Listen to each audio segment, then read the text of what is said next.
To be or not to bop? That is the question. All right, so this next track we're going to get into is from this record right here, Miles Davis Collector's Item. Now, I want to do a whole episode about this record, so I'm not going to get too much into the particulars about this record. We're going to save that for another episode. But in our Sonny Rollins focus, I thought it was important for us to hone in on the recording, the lone recording that he made with the great Charlie Parker, one of his idols. And I remember seeing a video, and I've tried to find this video again, but I can't find it. But Sonny talks about how important that date was to be in the studio with Charlie Parker and to play with Charlie Parker.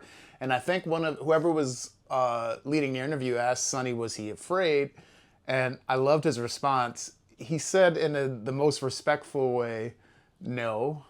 Charlie Parker was his god and he respected him, but he felt he belonged and he was ready. So I thought that was pretty cool. So here's Serpent's Tooth, Miles Davis from Collector's Item, Sonny Rollins, Percy Heath, Charlie Parker, but on this record his name was Charlie Chan. I'll tell you why when we go over this record at a later time. Philly Joe Jones, you know I love Philly Joe Jones, and Walter Bishop. So let's check out some parts from Collector's Item.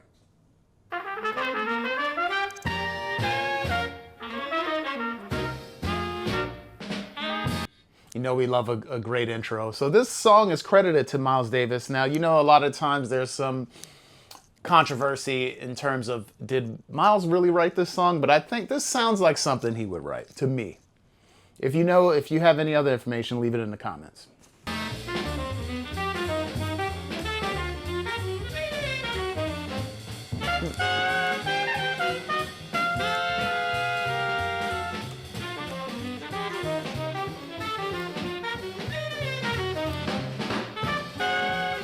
I Got Rhythm. Miles has got the bridge on this one. I love that early Miles phrasing. Just like in the pocket, simplicity, beautiful, all through the changes.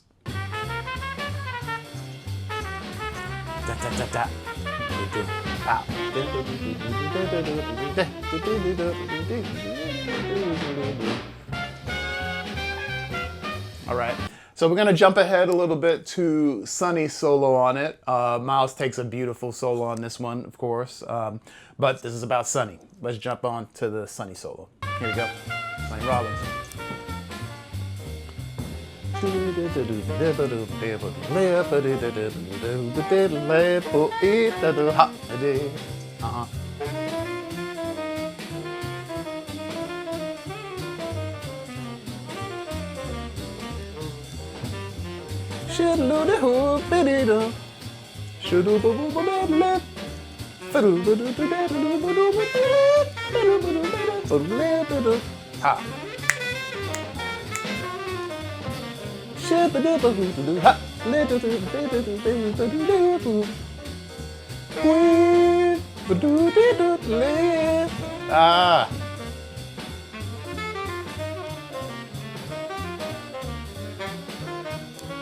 All right. Okay, before you hear this next line, this is some bad shit Sonny does right here. I don't know if it was intentional, but check out this phrase that he plays next.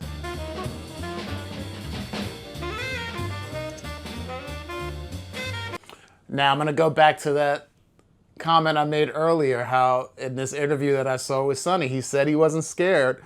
I don't know if you recognize what quote he plays right there. Let's go back and hear it, if you know what that song is.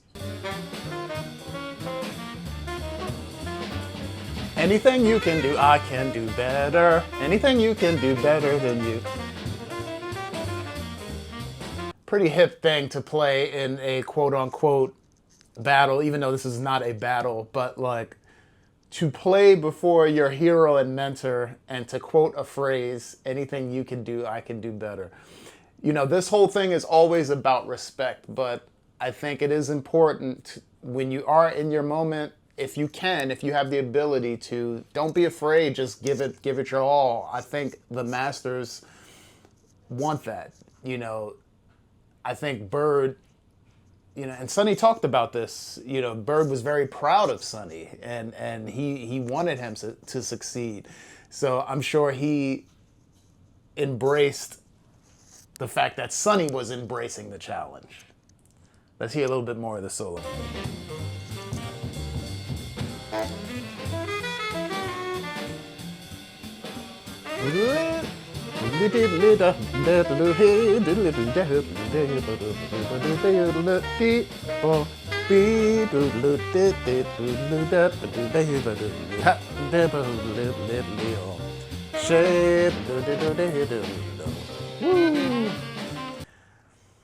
We're gonna get into the Bird solo, and I'm not gonna give too much from this record. So that's just a little taste from Miles Davis collector's item. We're gonna get into this record on another episode. Let's go to the next track.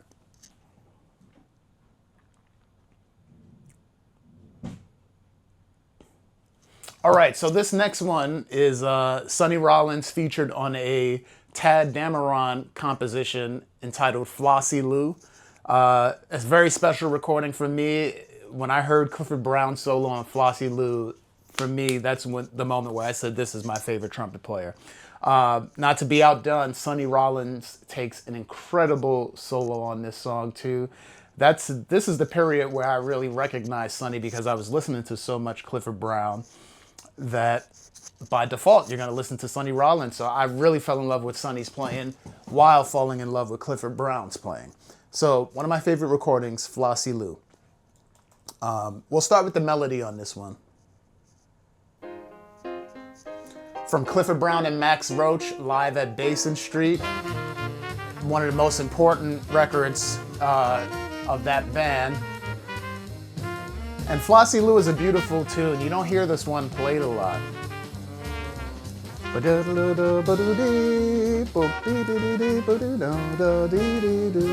Beautiful bridge. They play the bridge together.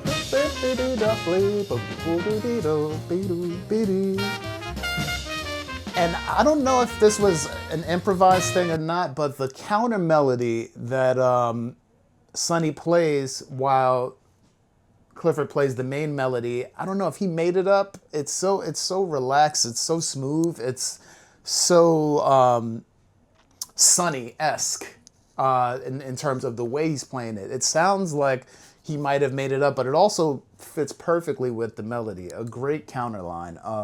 And there aren't many other recordings of Flossie Lou, but I don't hear that counterline on the other recordings that I heard. So yeah, let's check out that counterline.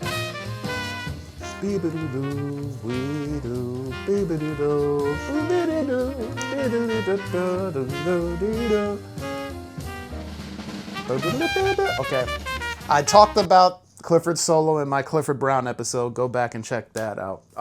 But this is a Sonny episode. Let's jump ahead to Sonny's solo. So we're going to play the end of Clifford's solo leading up to Sonny's entrance, because I think he specifically started the solo the way he did, feeding off of the energy coming out of Clifford's solo. So let's hear it from there.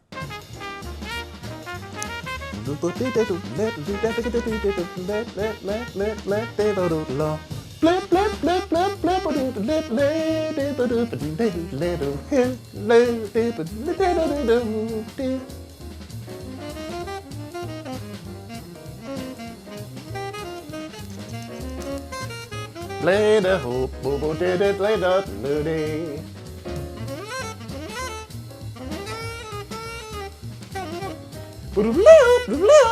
Yeah.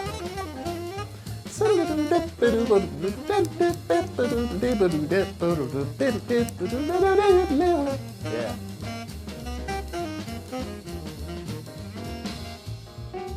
So much inflection, so much beautiful phrasing, interpretation, the genius of Sonny Rollins. So that's Sonny Rollins on Flossie Lou. All right, so this next recording is from a Sonny Rollins record entitled Work Time from 1956. Yeah, there was this one period where I had this. I was very young, and you know, when you're young, you don't have any money. But at some point, I had some money saved up that I was able to spend, and I said I'm gonna go and buy a bunch of records. And which artists am I gonna focus on? So I said I'm gonna get all the Sonny Rollins recordings that I can get. And so I bought all of those recordings, and the first record I listened to, actually bought it on CD at the time.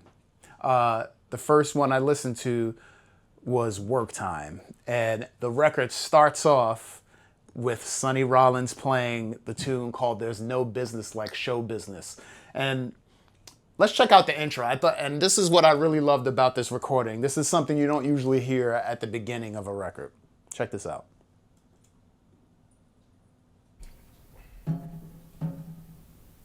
Okay, fellas. You heard that little intro? They're just getting ready. Okay, fellas. I thought that was so cool. That raw, natural moment, they allowed that to go onto the record. Let's hear that one more time.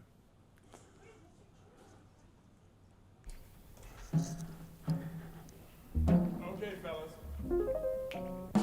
Now they get into it.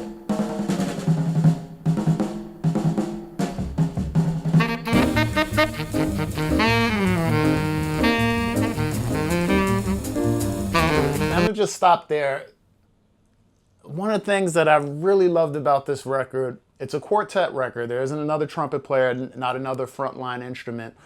And whenever I listen to Sonny, particularly when he plays quartet, he just has this way of, in the best way, taking up all the space. He makes you want to play quartet because of the way he incorporates freedom and rhythmic flexibility, and he just takes up all the space in the best way. And he shows you that there's so much you can do with a melody. So let's hear some of that.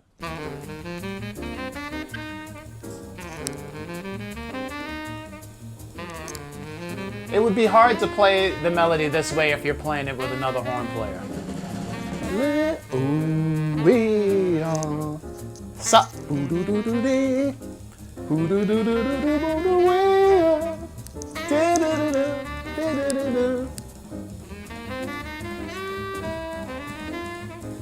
All right.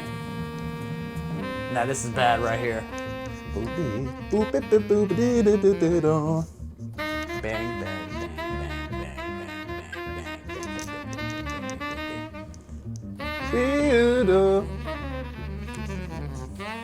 Playing the melody and then playing in between.